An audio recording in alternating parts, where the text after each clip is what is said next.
Salve rapaziada, tudo bom com vocês? Tranquilo? No vídeo de hoje nós vamos trazer aqui a história das peruas nacionais dos anos 80. Quem não lembra desses carros fantásticos naquela época, né? Para quem sabe bem, viveu aquela época, sabe que nesse período do ano agora específico de festas, né, de final de ano, as famílias entravam de férias e era costume pegar a estrada, né, botar a perua na estrada, né? Quem não viajou ali atrás ali, naquelas peruas fantásticas, né? As Caravas, a Paraty, Belina, Marajó, Variante 2 e por aí vai, né? Então, nesse vídeo de hoje nós vamos estar contando essas histórias dessas peruas fantásticas que fizeram parte da nossa vida, né? E que infelizmente hoje caiu em desuso, né? Tanto aqui no Brasil quanto no mundo, né? Tanto que tem uma campanha aí, Salvem as Peruas, né? Save the Wagon, né? Para tentar trazer a baila, né? As peruas, né? Que hoje em dia a moda é SUV, né? E as peruas estão meio que deixadas de lado, né? Então, nesse vídeo de hoje nós vamos dedicar a memória e a história das peruas brasileiras, né? Dos anos 80. Então, curte o vídeo aí e tudo de bom pra vocês, galera.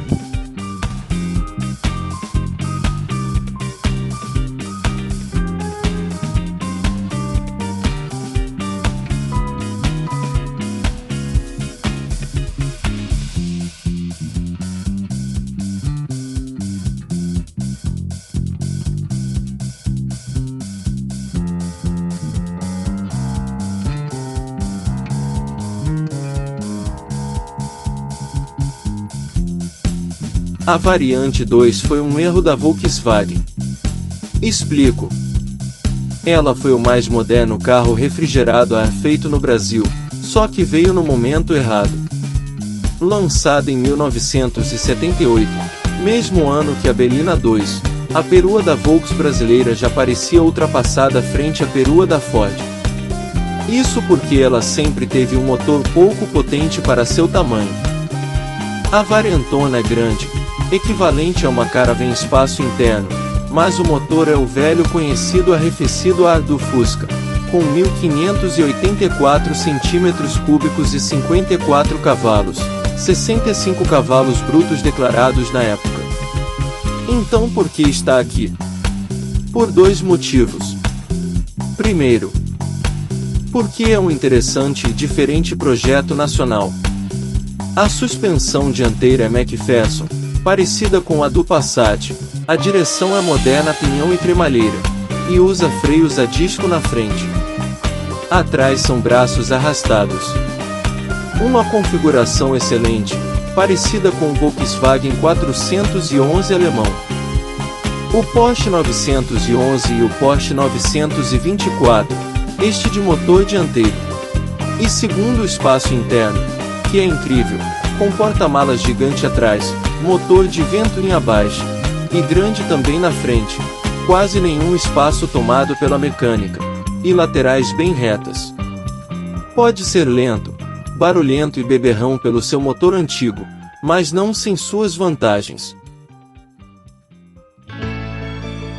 A Marajó nunca teve tanto sucesso quanto o Chevette Sedan, mas era ainda melhor que ele. Com mais peso atrás, tinha distribuição perfeita de massa nos eixos, 50-50%, e por consequência era ainda mais estável e neutra que o sedã. Sim, isso é possível. A saudosa revista Motor 3 a proclamava como o carro mais estável do Brasil, com um tempo de produção inferior a uma década. O modelo vendeu cerca de um pouco mais que 40 mil unidades ao redor do Brasil. Os números não são ruins para a sua proposta, na prática, mas foi naturalmente substituída quando seu modelo base passou a ser substituído pelo Cadete E-Wagon, cuja perua era a Ipanema mais atualizada do que a já cansada Marajó. O Corcel 2 e sua versão perua Belina são talvez os mais emblemáticos carros brasileiros. Não existem em outro lugar, e só poderiam ter sido feitos aqui.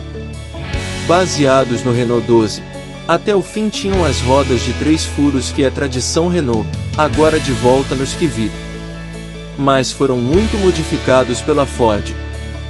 E em certo ponto de sua história até receberam motores e câmbios Volkswagen.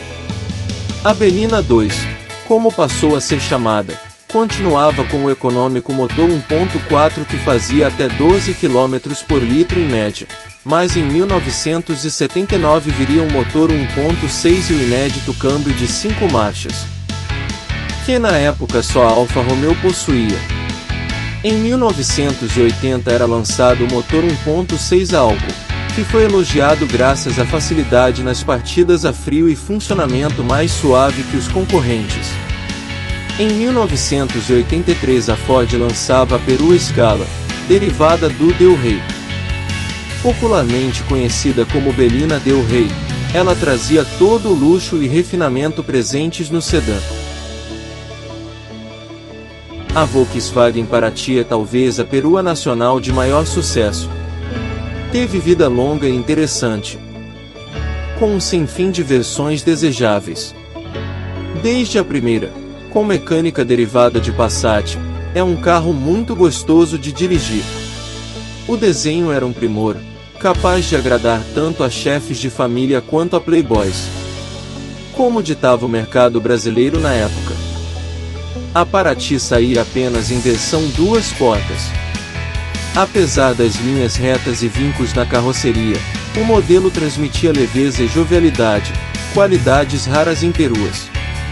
Apesar de compacta, a perua tinha uma grande tampa traseira que permitia arrumar a bagagem com facilidade. Com carga até o teto, o porta-malas tinha 620 litros de capacidade.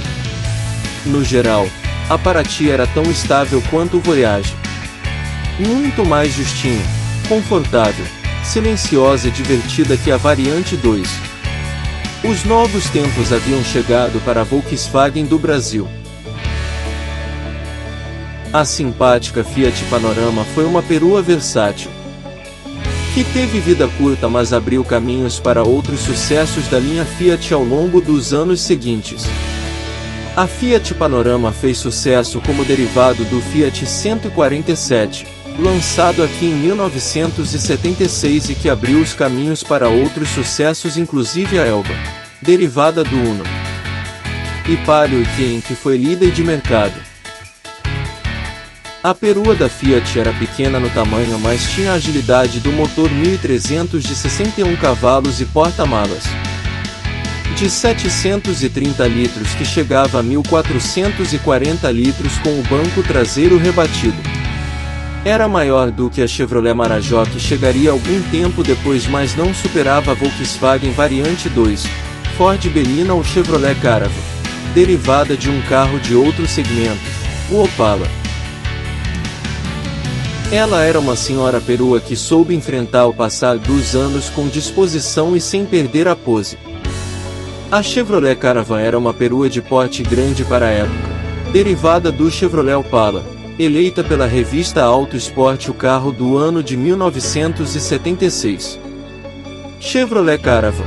Trata-se de um modelo que ficou bastante popular entre os consumidores brasileiros devido a seu design diferenciado, espaço interno e potência de motor, sendo as características que fizeram a Caravan se tornar um dos modelos mais cobiçados de sua época. No mercado nacional, a Caravan começou a ser vendido no ano de 1974, exatamente no dia 19 de novembro.